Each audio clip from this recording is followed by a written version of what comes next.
Hello, my dear lovely friends. Welcome back to my another new video. I am Mina. Now I will teach you about three daily easy sentences for practicing every day. Actually, we know that practice makes a man perfect. So every day we will practice and improve our English. Okay, let's start.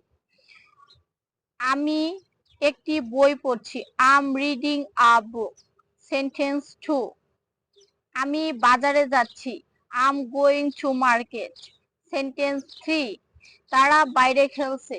They are playing outside. Actually, you can make many sentences with this structure. So, that's it for today. Practice these sentences every day and improve your English. See you in the next video. Bye bye.